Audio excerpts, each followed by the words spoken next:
Fully down, yeah? Okay, you ready, dear? Yes. 3, 2, 1. Oh my goodness! Yeah, that's very reminiscent of the P90 DL. Good lord! Did you feel that, dear? Yes. 3, 2, 1. God, it's a question of endurance, isn't it? Hi, so here at Zero Tailpipe, I've been an IONIQ Electric driver for just over a year now, here in the UK, but with an interest in and a day one reservation on a Tesla Model 3. And I finally got to drive one. So I put down my reservation for a Tesla Model 3 in March 2016. I first saw one in October 2017 in the flesh in California during a work trip. And then I saw one again in, I think it was August last year, 2018.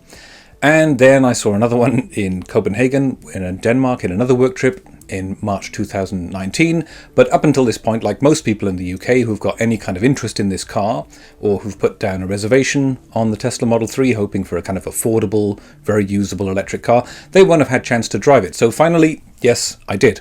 Now, the internet, YouTube generally, is completely saturated with Tesla Model 3 coverage. So what am I going to do different in this video? Well, I'm going to give you firstly my perspective as a kind of UK IONIQ Electric driver. And I'm also going to see, does it kind of, live up to my expectations of waiting for this long to drive one? So yes, I've started the video with that kind of bombastic 0 to 60s because it was a performance model that I drove. But I'm more interested in this video in kind of sharing what is it like as an electric car and compared to other electric cars. My interest, as you've seen in the videos on this channel, is all about, aerodynamic efficiency, drivetrain efficiency, sort of overall kind of dynamics of the car in that sense, and less about the kind of, herring around and pedal to the metal all the time. So yeah, in this video I'm going to do that. I'm going to show you a bit about the car, driven at different speeds and different settings on this test drive in Denmark that I managed to get a few days ago. And also some footage of Denmark for reasons I can go into another time. And yeah, so we're going to have some fun looking at the car and driving it, and I'll do some talking about it, and we'll just have some raw footage of me driving it so you get a sense of what it's like to be in the car.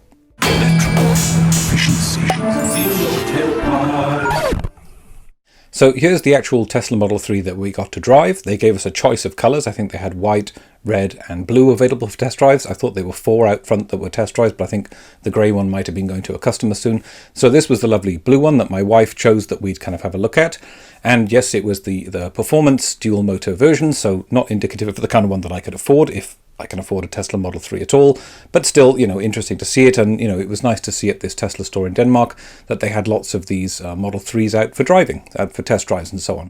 So nice to see that even though there are some sort of pricing and tax issues around electric cars in Denmark that we'll come back to, that there's interest in the car, clearly. So actually, the first thing we saw when we landed in Denmark wasn't actually Teslas at all. It was this big sort of display in the airport for the Kia Niro plug-in hybrid EV. So not sort of full battery electric EV, but the hybrid one, which is apparently a bestseller for Kia in Denmark, perhaps. And then this sign, which I thought was quite interesting, which is all you can drink coffee. I've never seen that before. We did see a Tesla, and I saw a few of them around. We noticed though that mainly they were the older pre-facelift models, which I think is because of the tax change in Denmark. So, other than the test drive, the entire trip was spent on public transport. So we took a bus from the airport, and yes, I do take buses and public transport occasionally, especially when there's a good mass transit network. So we got a good look at the kind of, the Danish scenery. This is somewhere we may be moving because of my work, so this was important to see. And a good look at the kind of infrastructure of, the motorways and so on. And of course, me being me, I'm looking for electric cars, and as soon as I stick the camera out the window, we see an IONIQ come past. It was the hybrid one. Later we'll see a full electric one actually around town in the city we were staying. Again, that was another pre-facelift Model S there. And then it was time to kind of, once the bus had arrived, get settled in, get impressed again by the amount of cycling infrastructure and just bicycles on display and, trains and other mass transit in these kind of countries. Denmark, it was Sweden I was in a month ago as well. So very nice to see all this kind of infrastructure, and makes it easy to get around. Then walking around a little bit, this is Aarhus, excuse my pronunciation, And we're looking then at the this sort of sky bridge on the top of one of the department stores, which was a lovely way to get a view of the city. This was about as far as I was prepared to put my feet on the viewing platform. I don't have vertigo, but self-preservation instinct. And yeah, lovely kind of weather we had actually for most of the trip. It started off very cold, but it was lovely weather for testing the car, as we'll see shortly. So we got blue skies and clear roads and dry roads and so on. This lovely art gallery rooftop walkway in the background. We'll go inside in a moment, but back down on the streets, we did see a few Tesla Model 3s actually being driven around. They were all, I think, the dual motor one, not the performance dual motor. And we did spot a full electric IONIQ as well. I'm always kind of getting the camera out if I see these cars wherever I'm traveling. So from this, we saw this, just got a sense of where we might be moving to from this rooftop platform in this gallery, the Aros gallery. And I'm sorry, I couldn't resist, but seeing this kind of layout, suddenly the idea dawned on me that the GoPro I'd brought with me for filming the test drive. I thought, let's give the hyperlapse a go in this kind of rainbow setting where, it does struggle a bit with the white balance, but it's kind of a bit of fun wandering around here. So there's a couple of laps here, and in a moment we'll pass my wife somewhere. But yeah, this is a good way to get a layout on the city. Where we drove the car, though, wasn't in the city centre, which would have been interesting for some reasons, but actually you'll see we go on kind of more, sort of peri-urban roads and then on the highway really to test the car out. But, that's fine. So yeah, this is me fiddling with the camera. And I managed to pan the camera around to myself here, I think, in a moment. Just to kind of get a sense. Yeah, there we are. So that's it. But enough fiddling around in the sort of the city itself. Let's get to the test drive. So back to the Tesla store where I'd had more time to kind of plan and arrange and book it here. So it all went ahead as planned. They had one of the red. Again, it was a dual motor or dual motor performance. I think just dual motor, looking at the brake calipers here. And this was the choice of cars outside. So didn't realize at the time, but I think that grey one probably was going to a customer. And this is the blue one that we ended up driving. So I'm starting here without kind of the audio from the car, because I'm just waffling to the Tesla sales representative there about, why I'm sticking the camera up my head and so on for this YouTube channel.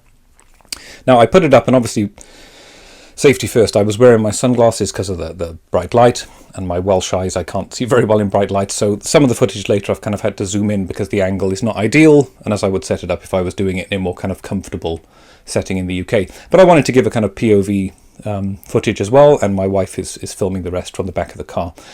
So, you'll probably have seen this in loads of videos in YouTube online, but it's still very nice to be able to sit in and have a real ability to get yourself very, very comfortable in the seat, because of course there's no instrument cluster directly behind the steering wheel. So again, here I'm trying to show that with the POV camera, that it's completely, open and unobstructed, and you can just set the wheel, because you're not trying to get, the view through to set it so you can see the sort of dash. You can set the wheel wherever you like. So I actually set it quite low here to see what that was like, and it was practically in my lap, just to kind of experiment around.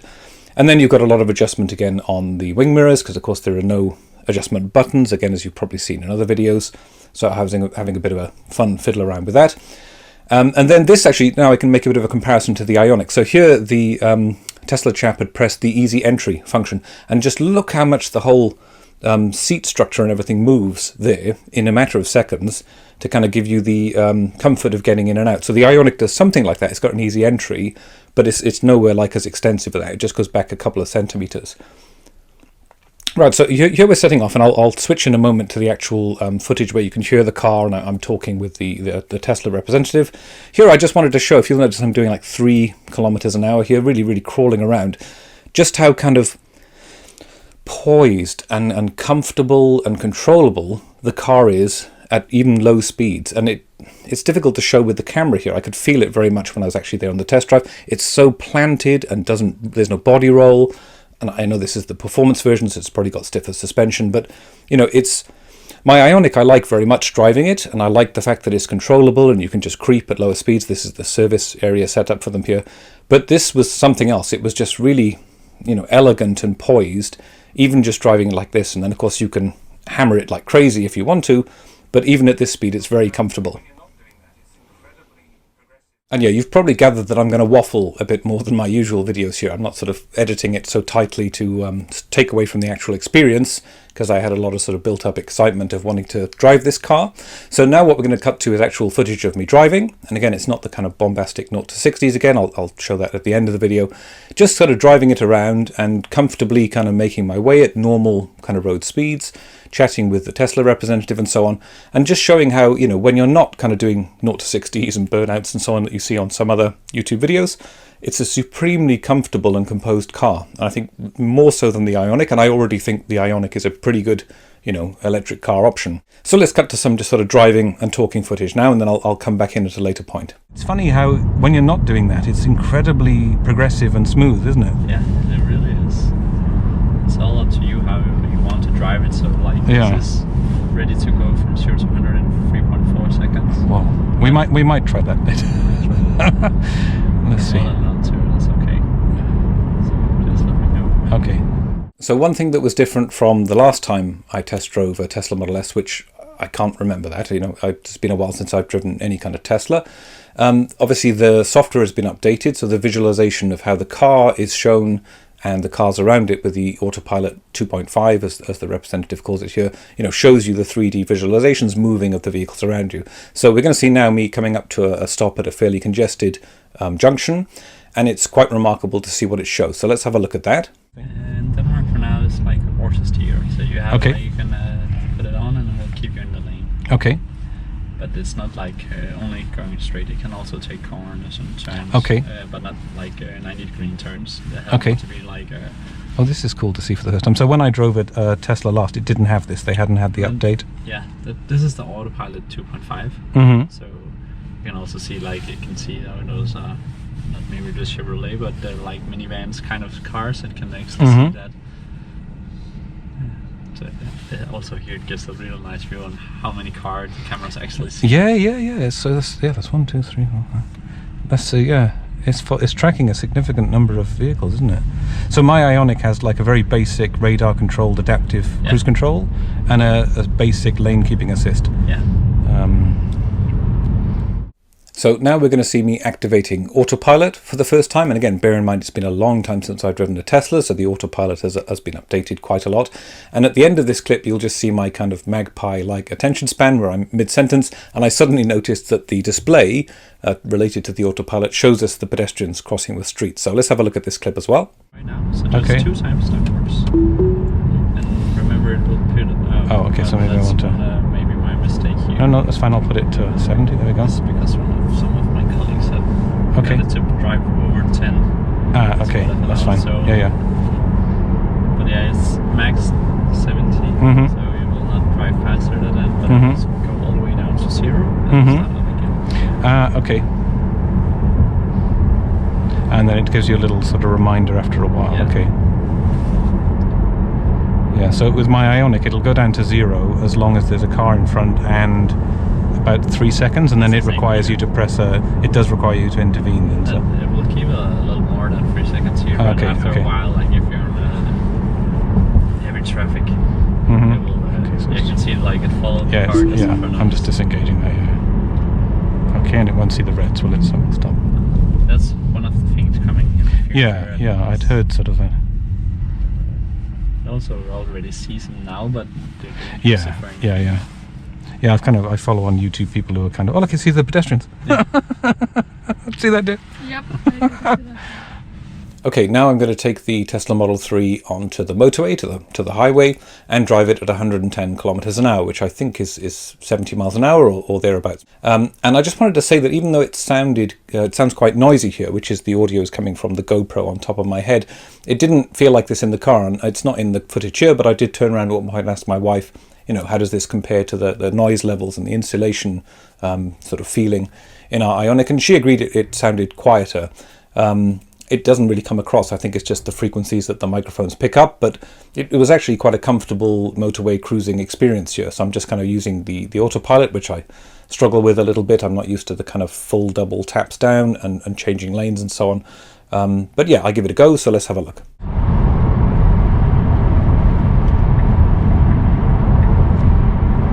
So the speed of 110, okay, so we're close to that, so I'll just go around this. Try the Autopilot on here. Okay. So it's not on now. Okay. Just 2.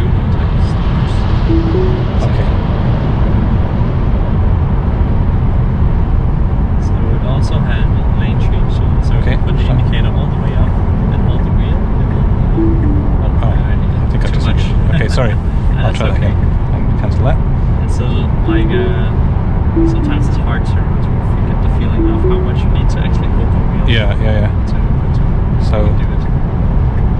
Is that now changing? Yeah, you can actually let go of the indicator. Oh, okay. I think it might be too close to the other car. Okay, that's fine. That's fine. So I'm not having a lot of success here. Sorry. One thing I notice is it goes a bit closer to this lane than I would probably drive. yeah. But now it's quite stable now, but it's kind of still a bit... It normally goes for putting it in the middle of the lane. Yeah. A lot of people get a little frustrated about it because normally when you drive in the inside here, it'll go more to the right side of the lane. Right, okay. But here it just sticks to the middle. Right. We come up here, it's 110, and then we'll come up to 110 here, but it will not adjust up here, so just keep that the 110 and we'll push. Yeah. Oh, okay. Wow.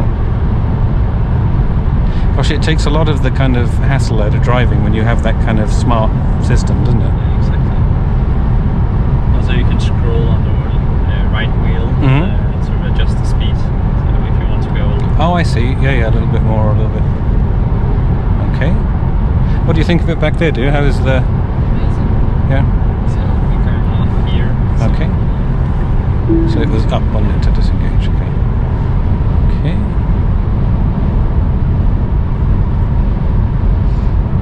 Here I'm remembering for the first time that the car has a glass roof above our heads. I hadn't really looked up, and it does give an open, airy feeling. So I'll just sort of comment on that briefly here.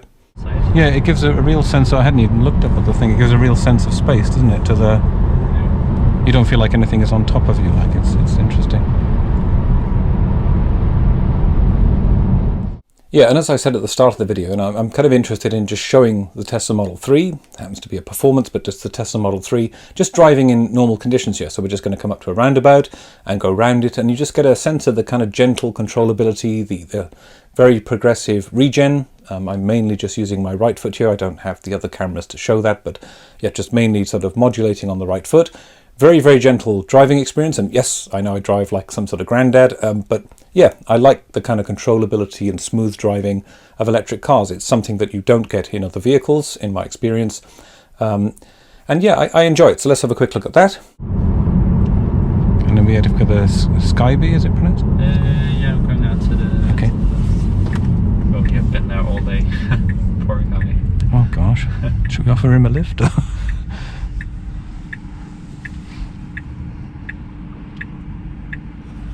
It's on hold, isn't it? Yeah.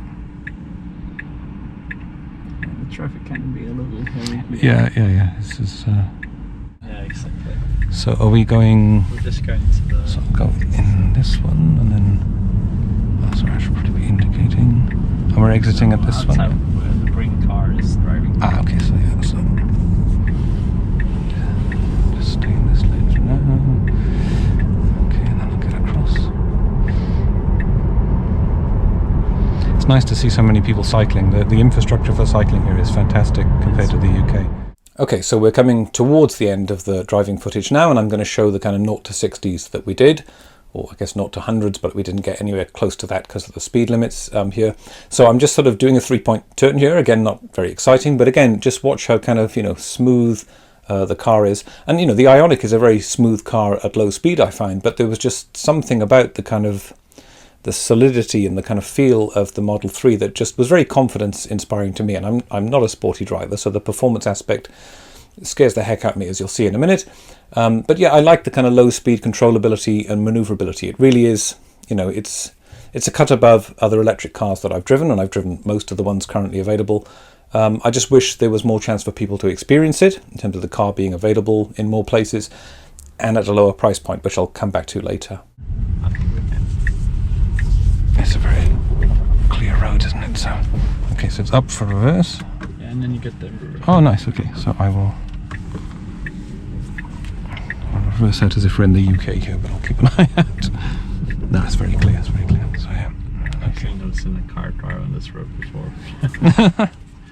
Okay, there we go. Is that full? Yeah, there we go. Right. So hopefully there's no cars coming, or just as fully down. Yeah. Okay, you ready, dear? Yes. 3, 2, 1. Oh my goodness! Yeah, that's very reminiscent of the P90DL. Good Lord. Did you feel that, dear? Yes.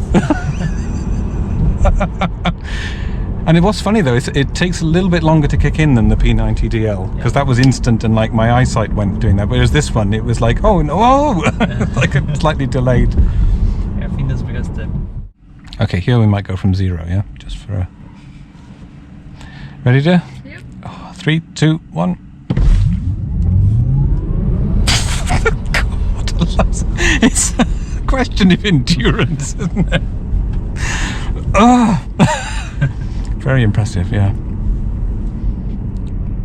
Yeah, the Model S one actually left me with like shaking hands from adrenaline. Considering what we just did, and then it has this amazing low speed controllability. It's remarkable, isn't it? So, on the way up. Let's see if this... Do you find the guides generally quite accurate, Doug? They're really good. Okay. Because on my IONIQ, they're useful, but the camera is off axis. So I find that you think you're going one way, but you're not. Oh yeah, look at that. And you can actually see it will come in centimeters now. Stop. Okay, there we go. And then you can see actually how many centimeters Yeah. I'm hitting the wall.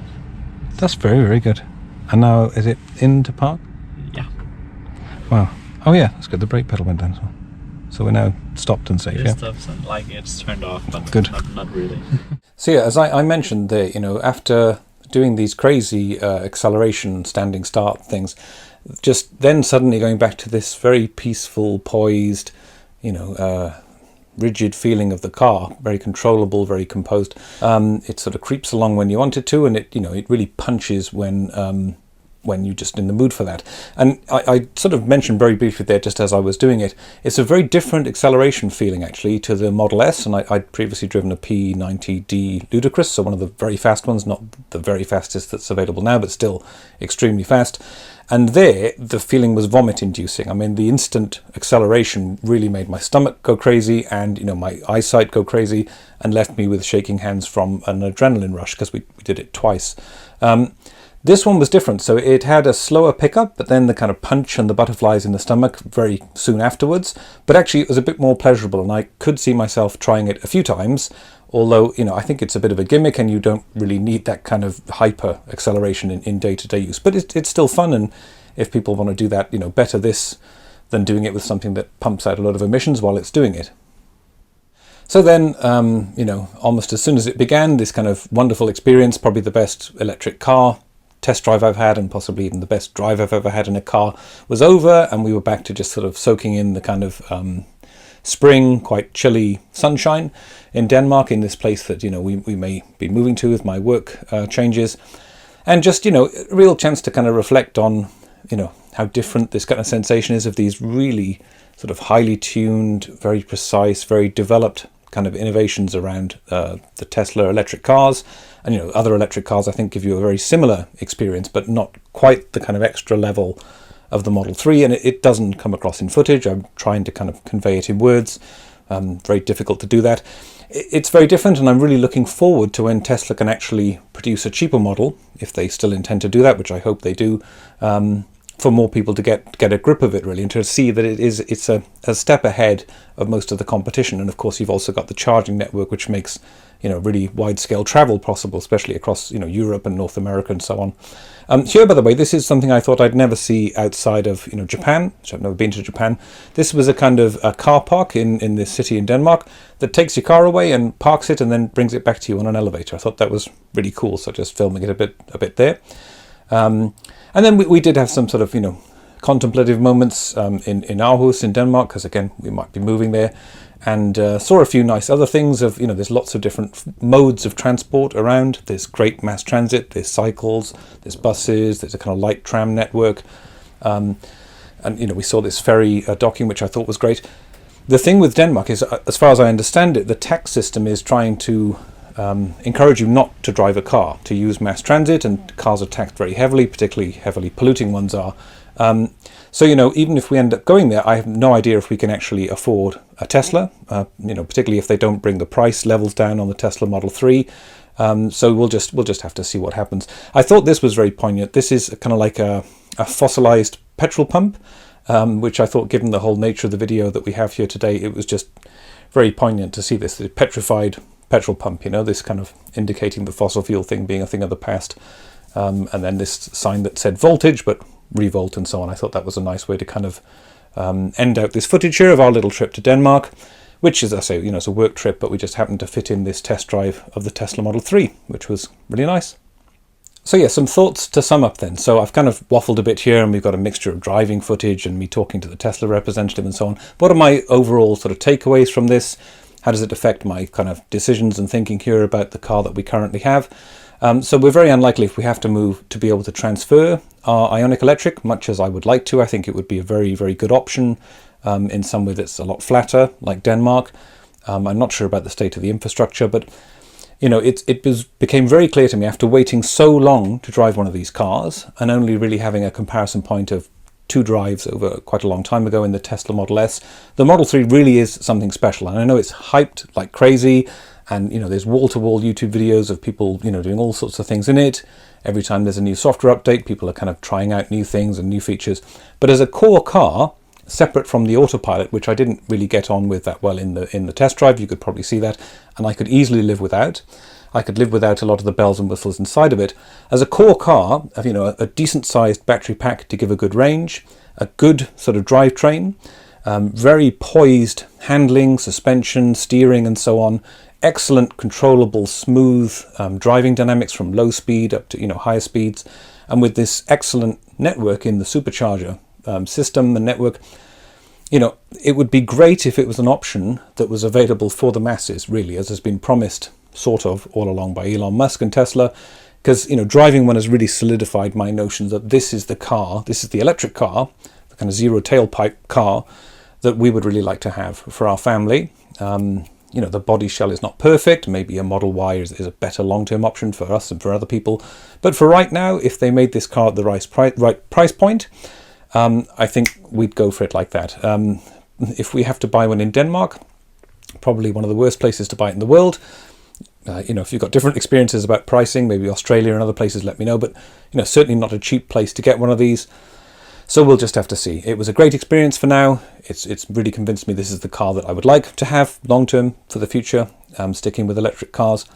We'll just have to see. But I hope you've enjoyed coming along with me for the test and my little bit of waffling about the setting of it in Denmark. A bit unusual, but the only way someone from the UK can get in one of these is outside the UK at the moment.